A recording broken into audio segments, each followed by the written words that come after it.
प्रणाम। नमस्ते। मैं राम अवध आज आपके बीच में श्रीमद् भगवद गीता प्रसंग 11 में भगवान का ध्यान करते हुए नित्य कर्मों को करने की सलाह दी गई और नित्य कर्मों को करते हुए भक्ति को ही भगवत भक्ति भी कहा गया, जिससे भगवत चिंतन में रहने से भगवत प्राप्ति का मार्ग प्रशस्त हो जाता है और आप भगवत धाम को प्राप्त करने की दिशा में अग्रसर हो जाते हैं और प्राप्त भी कर लेते हैं। ऐसा करने से इस प्रसंग में अर्जुन ने भगवान श्री कृष्ण से कुछ क्वेश्चन पूछे और अपनी कुछ इनेबिलिटी दिखाई कि मैं मेरे लिए तो ये थोड़ा प्रासंगिक नहीं है। प्रासंगिक का मतलब कि मेरे लिए थोड़ा आसान नहीं है। प्रस्तुत प्रसंग में अर्जुन का प्रश्न है कि यो वयम योगस्त्वा प्रोक्ता साम्येन मधुसूदना एतस्याहं न पश्यामि चंचलत्वात् स्थिति स्थिरम। मन चंचल है। जिस योग पद्धति का आपने भगवान से कहते हैं अर्जुन की जिस योग पद्धति का आपने विवरण दिया और मुझे बताने की कोशिश किया, मेरे माध्यम से उनके माध्यम से संसार को उन्होंने बताने की कोशिश किया, लेकिन अर्जुन के प्रश्न पर हम पहुंचते हैं तो यो वयम योगस्त्वा प्रोक्ता साम्येन मधुसूदना एतस्याहं न पश्यामि चंचलत्वात् स्थिति स्थिरम। जिस योग पद्धति का आपने संक्षेप में वर्णन किया है वह मेरे लिए अव्यवहारिक है, इम्प्रैक्टिकल लग रहा है। कैसे? तथा असह्य प्रतीत होता है। वो कठिन सा भी लग रहा है, उन्हें असह्य प्रतीत होता है क्योंकि मन अस्थिर है। अस्थिर का मतलब मन चंचल है, अस्थिर है, ये एक जगह स्थिर ही नहीं होता है। इस पर भगवान श्री कृष्ण के क्या जवाब हैं ये समझने की कोशिश करते हैं। योगिनामपि सर्वेषां मद्गतेनान्तरात्मना श्रद्धावान भस्त्यो माम समे मुक्त तमो मता। जो संपूर्ण योगियों में जो श्रद्धावान है, जो योगी हैं, जो भगवत भक्ति करते हैं, जो योगी हैं, जो को धारण करने की कोशिश में लगे रहते हैं या भगवान को प्राप्त करने की कोशिश करते हैं, वो सारे के सारे योगी हैं। कपड़ा लत्ता पहनने से, ड्रेस पहनने से और चंदन लगाने से कोई योगी नहीं होता है। योग का मतलब है कि भगवान की ओर अग्रसर होना, भगवान को प्राप्त करने के रास्ते की ओर अग्रसर होना और ऐसा मार्ग प्रशस्त कर देना कि लोग उसका अनुसरण भी करें, तभी योगी कहा जा सकता है। नहीं तो ऐसे कपड़ा बदलने, नाम रख लेने से, आगे योगी लगा देने से, पीछे योगी लगा देने से कुछ नहीं होता। मेरी आज्ञा का पालन करता है। कौन आज्ञा का पालन करता है? जो श्रद्धावान योगी है वो मेरी आज्ञा का पालन करता है और अपने अंतर में मेरे ही बारे में सोचता रहता है, मेरे ही बारे में सोचता रहता है। प्रेम भक्ति में सेवा करता है, जो सदैव परमेश्वर का चिंतन करता है। एक ही समय में सबसे बड़ा योगी, सर्वोच्च ज्ञानी, महानतम भक्त है। इसलिए अगर तुम मुझे अंतर में रखकर युद्ध रूपी कर्म करोगे तो मुझे ही प्राप्त होगे। मन और बुद्धि से कर्म को ही सही कर्म बोला है। मन और बुद्धि से जो कर्म होते हैं उनको सही कर्म बोला। किसी को जबरदस्ती किसी काम में लगा दिया गया, उसका मन नहीं लग रहा है, बुद्धि से भी नहीं काम कर रहा है, उल्टा पुल्टा काम कर देगा, सही जुड़ाई नहीं कर पाएगा, सही निर्माण नहीं कर पाएगा, सही लिखावट नहीं लिख पाएगा, या जो भी है कुछ चीज बना रहा है तो उसमें मन और बुद्धि दोनों का इस्तेमाल, भगवत चिंतन। यहाँ पे भगवान ने बोला है कि मेरे को अर्पित कर दो। जो कर्म करने जा रहे हो मन बुद्धि से कर्म करो और अर्पित मेरे पे कर दो तो ऑटोमेटिक अच्छा हो जाएगा और ये संसार में भी अच्छा हो जाएगा और भगवत प्राप्ति के रास्ते पे अग्रसर हो जाएंगे आप।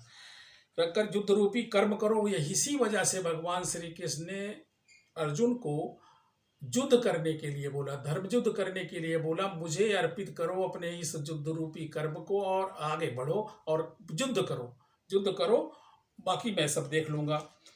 तो सदैव परमेश्वर के विचार में मग्न रहने वाले स्वाभाविक रूप से सारी इंद्रियों को अपने बस में कर लेते हैं या सारी इंद्रियां अपने बस में हो ही जाती हैं। और मन बुद्धि को कंट्रोल किया तो इंद्रियां अपने आप ही मन बुद्धि के साथ ही काम करने लग जाती हैं। तो वो समझो कि बस में हो गई, जिससे चेतना बदल जाती है, आपकी चेतना बदल जाती है ऐसी तल्लीनता से जो एकदम बिल्कुल जो ना केयरफुल होकर के आप काम करते हैं, तो मनुष्य भगवत धाम को प्राप्त कर लेता है, हो जाता है। आधुनिक मनुष्य ने चंद्रमा तक पहुंचने के लिए अथक प्रयास कर लिया।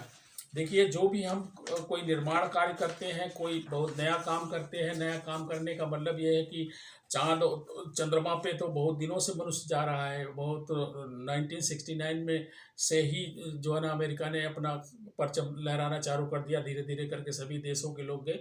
ये तो एक उदाहरण के रूप में दिया जा रहा है, बाकी ऐसा कुछ नहीं है कि कोई कठिन से कठिन काम मनुष्य करने के लिए प्रेरित हो जाता है और करता है। और लेकिन भगवत प्राप्ति के रास्ते इतने आसान है, कठिन नहीं है। अपने कर्मों को, नित्य कर्मों को उनको अर्पित करके भगवान का चिंतन करते हुए ही कर्मों को करना ही ये आत्मचिंतन है और भगवत प्राप्ति का रास्ता है। भगवान पर मन को लगाने का अभ्यास ही भक्ति योग है। भगवान को भगवान पर ही मन को लगाना भक्ति मार्ग है।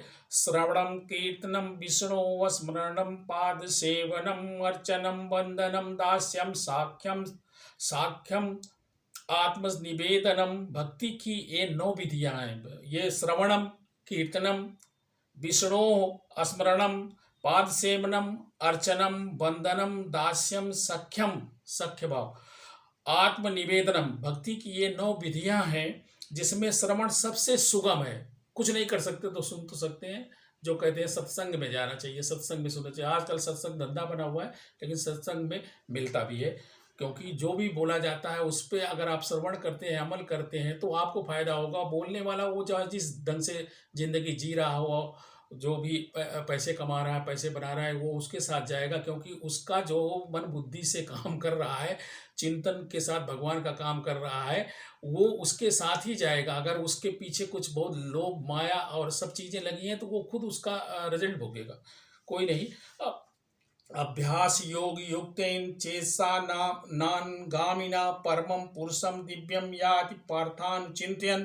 हे अर्जुन, जो व्यक्ति पथ पर विचलित हुए बिना मन को निरंतर मेरा स्मरण करने में लगाता है और लगातार लगा रहता है, मुझको अवश्य प्राप्त करता है। तद विज्ञानार्थ सा गुरुवे वाम गच्छेत। मनुष्य को चाहिए कि जो पहले से अभ्यास कर रहा हो उसके पास जाना चाहिए। कोई अभ्यासी है, कोई योगी है, कोई सिद्ध पुरुष है, या कोई पहले से अभ्यास कर रहा है, उसको गुरु बना लेना चाहिए, उसके पास जाना चाहिए, सीखना चाहिए। ये भगवत प्राप्ति के रास्ते कैसे मिल सकते हैं, वो अपने आप रास्ते को सुगम बताएगा, क्योंकि वो चल चुका है रास्ता, तो रास्ता उसको पता हो गया है। भगवान आगे भी कहते हैं कि माम ही पार्थ व्यापाश्रित ये यस्यु पाप योनिया स्त्रियो वैश्यस्तथा शूद्रस्ते अपि यान्ति परमां गतिम। किम पुनर्ब्रह्मणा पुण्या भक्ता राजर्स्तथा अनित्यम सुखम लोकम इमं प्राप्य भजस्वाम। भगवान कहते हैं, मतलब अर्थ आप समझिए कुछ इस तरह। भगवान कहते हैं कि वेश्या, पतिता स्त्री व श्रमिक अथवा अधम योनि को प्राप्त मनुष्य भी परम को प्राप्त हो सकता है। उसे अत्यधिक विकसित बुद्धि की आवश्यकता नहीं पड़ती है। यहाँ समझने की बात है, किसी को अधम नहीं हम कह सकते, किसी को नीच योनि नहीं कह सकते, किसी को ऐसे ही बिना प्रमाण के वेश्या नहीं कह सकते, पतिता स्त्री नहीं कहते। लेकिन ये दशाएं हैं। अगर ऐसी दशाओं में कोई स्त्री है, ऐसी दशाओं में कोई पुरुष है, ऐसी दशाओं में कोई आदमी है, श्रमिक है, लेबर है, उसे बहुत कुछ ज्ञान नहीं है, पढ़ा लिखा नहीं है, वो ऐसी स्थिति में पहुंच गया, तो उसे भी ये सुगमता से भगवान के रास्ते मिल जाते हैं। वो श्रवण से ही आगे पार कर जाता है, क्योंकि वो अपना जो भी काम करेगा चिंतन करते हुए भगवान का और अपना नित्य कर्मों को करेगा, तो जाहिर तौर पे जो सबकी सदगति होगी वो इसकी भी सदगति होगी। किसी के साथ कोई समोहम सर्वभूतेषु न च मे द्वेषो वस्ति न चा प्रिया यो मे अनन्य भाव बसते मई तेज चाप में। हम भगवान श्री कृष्ण कहते हैं, मैं सबके साथ सम हूँ, समभाव से रखता हूँ। किसी को अप्रिय नहीं हूँ, किसी को प्रिय नहीं मानता, किसी को अप्रिय नहीं मानता, किसी को द्वेषी नहीं मानता, किसी के साथ द्वेष नहीं कर सकता। ये चीजें हैं, तो इसलिए समोहम सर्वभूतेषु न च मे द्वेषो वस्ति न चा प्रिया यो मे अनन्य भाव बसते मई तेज चाप्याम। तो ये बात हाँ समझने वाली है कि उसे अत्यधिक विकसित बुद्धि की जरूरत नहीं है, क्योंकि उसे श्रवण से ही सारा लाभ मिल जाएगा। बात यह है कि जो कोई भक्ति योग के सिद्धांत को स्वीकार करता है और परमेश्वर को जीवन का आश्रय तत्व चरम लक्ष्य के रूप में स्वीकार कर लेता है कि उसका चरम लक्ष्य क्या है, परम लक्ष्य क्या है, तो वो आध्यात्मिक आकाश की ओर अग्रसर हो जाता है। आध्यात्मिक आकाश या भगवान लोक या परलोक को प्राप्त होने में उसे कोई संशय नहीं रह जाता है। सभी को पुनः प्रणाम। आशा है कि आप लोगों ने समझने की कोशिश किया होगा, समझे होंगे, लाइक करेंगे, सब्सक्राइब करेंगे, आगे लोगों को पढ़ाएंगे। जिन्हें अच्छा लगता है उन्हीं को दीजिएगा और लोगों को मत दीजिएगा, क्योंकि ये गीता का ज्ञान सबकी समझ में नहीं आता। जिसकी समझ में आता है वो फिर इसमें ही रम जाता है। Thank you very much. नमस्ते, प्रणाम।